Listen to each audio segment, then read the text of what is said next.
In the world of professional wrestling, some images are unforgettable.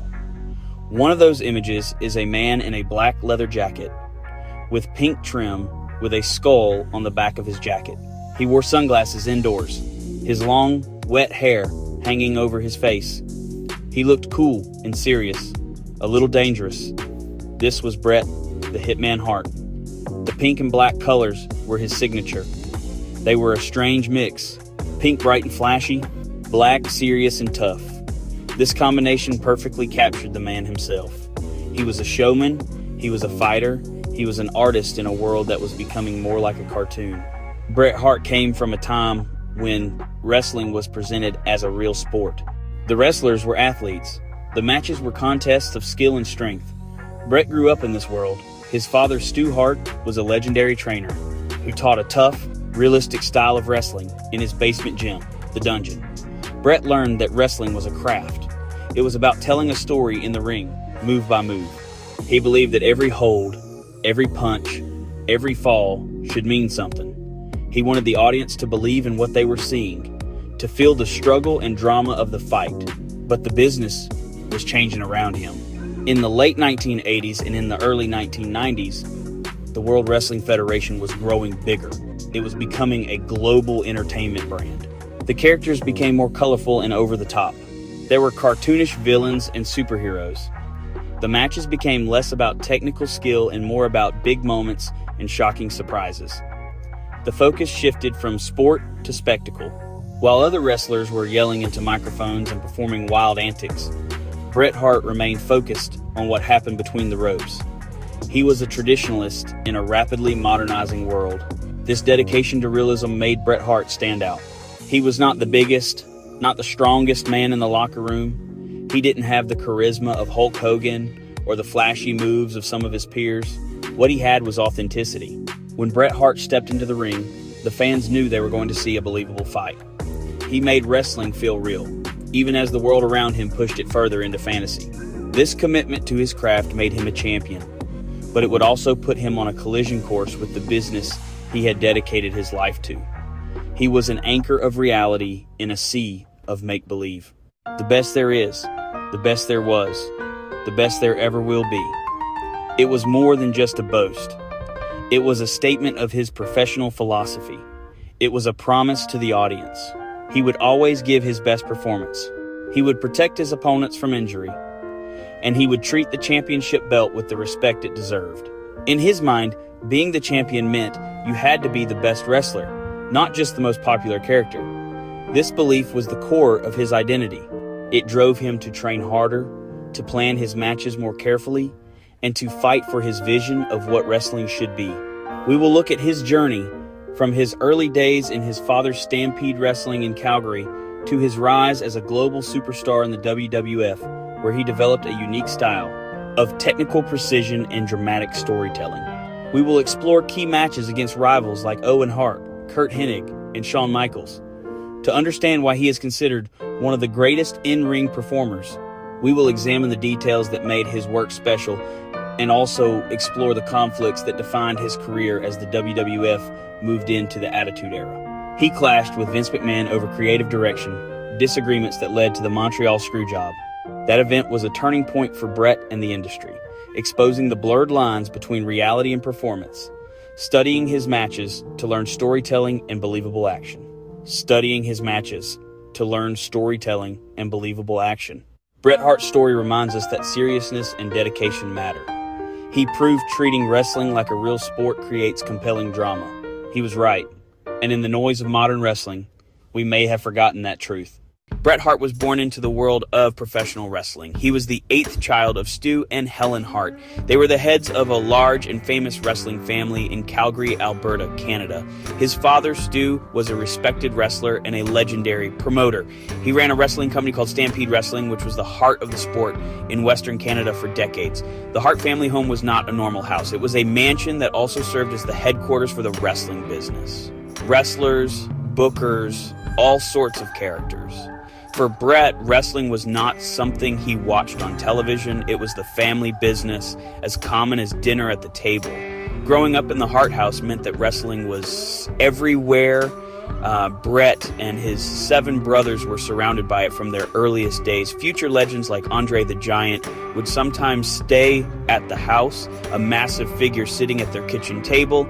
The children learned the language of the business early on. They understood what a work was, which is a planned event in wrestling. They understood what a shoot was, which is something real. They saw the hard work. They saw the travel. They saw the physical toll that wrestling took on their father and the other wrestlers. It was a tough life, but it was the only one they knew. Bret was not immediately drawn to following in his father's footsteps. He was a quiet, artistic kid who loved to draw and dream of other things. Despite his artistic interests, the pull of the family business was strong. All of Stu Hart's sons were expected to at least learn the basics of wrestling. It was a rite of passage. Bret saw his older brother Smith become a professional wrestler. Bret saw his older brother Bruce become a professional wrestler. He watched them train and perform, and he slowly began to feel the pressure and the expectation. He was a good athlete, excelling in amateur wrestling at his high school. This gave him a solid foundation, a real understanding of grappling and leverage that many other aspiring wrestlers lacked. His high school success showed him that he had a natural talent for the sport, even if his heart wasn't fully in it yet. It was a seed that was planted early. His father, Stu, was a tough old school man who believed in discipline and hard work above all else. He didn't push Bret into the ring, but the environment he created made it almost inevitable. The Hart House was a place where toughness was valued. Crying was not encouraged. You had to be strong to survive both emotionally and physically. This upbringing shaped Bret's personality. It made him reserved and serious. It also instilled in him a deep respect for the traditions of wrestling. He saw it not just as entertainment, but as a legitimate and difficult profession that demanded respect. This foundation would become the very core of his identity as the Hitman. The stage was set for one of the most infamous nights in wrestling history. Bret Hart's final match in the WWF was scheduled for the Survivor Series pay-per-view November 9th, 1997 in Montreal, Quebec, Canada. He was to defend his WWF Championship against Shawn Michaels. Given their real-life animosity, Bret was unwilling to lose the championship to Shawn in his home country. He felt it would be a humiliating end to his WWF career. He offered to lose the title to anyone else, or to Shawn at a later date in the United States, or to simply forfeit the championship the next night on Raw. He believed he had a verbal agreement with Vince McMahon that the match in Montreal would end in a disqualification, allowing him to leave the company as a champion.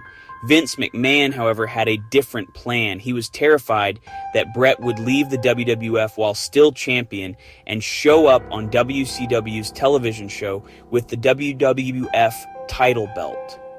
He saw this as a potential death blow in the Monday Night War. Fearing this outcome, Vince made a secret decision. He conspired with Shawn Michaels, referee Earl Hebner, and a small circle of his closest confidants to take the championship off Bret Hart without his knowledge. They planned to screw him in the middle of the ring in front of his own fans. The match began as planned. Bret and Shawn wrestled an intense, heated bout, and towards the end of the match, Shawn Michaels locked Bret Hart in Bret's own finishing move, the sharpshooter. Bret was in the hold, but he was not submitting. He was in the process of reversing the move as they had planned. Suddenly, referee Earl Hebner, on direct orders from Vince McMahon, who was at ringside, called for the bell to be rung. Vince at ringside, ring the bell. Shawn Michaels was announced as the new WWF Champion. The crowd, the announcers, and especially Bret Hart were in a state of utter shock and confusion. Ring announcer, and your new WWF Champion, Shawn Michaels.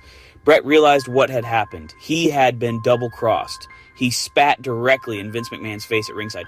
A furious Shawn Michaels was rushed out of the ring with the championship belt. The live broadcast ended with the image of a betrayed Bret Hart destroying television monitors at ringside and tracing the letters WCW in the air with his finger. Backstage, chaos erupted. Bret confronted Vince McMahon in the locker room, and a physical altercation altercation ensued. The Montreal Screwjob was not a storyline. It was a real-life betrayal played out on live television. It shattered the illusion of wrestling and exposed the brutal, cutthroat nature of the business. For Bret Hart, it was the ultimate act of disrespect, a bitter end to his long and storied career in the company he once called home. Section 2. The lasting echo of excellence. The legacy of Bret the Hitman Hart is not just found in his championship titles or his classic matches. It lives on in the work of the wrestlers he inspired. When a modern performer meticulously targets a body part to set up a finishing move, we see the echo of Bret's strategic mind. When a superstar sells an opponent's attack with gut-wrenching believability, making the audience feel their pain and struggle, we see the lessons learned from the master. His influence is a testament to the timelessness of his philosophy. Good storytelling never goes out of style, and in wrestling, the best stories are told inside the ropes. His career serves as a crucial lesson about the balance between performance and reality.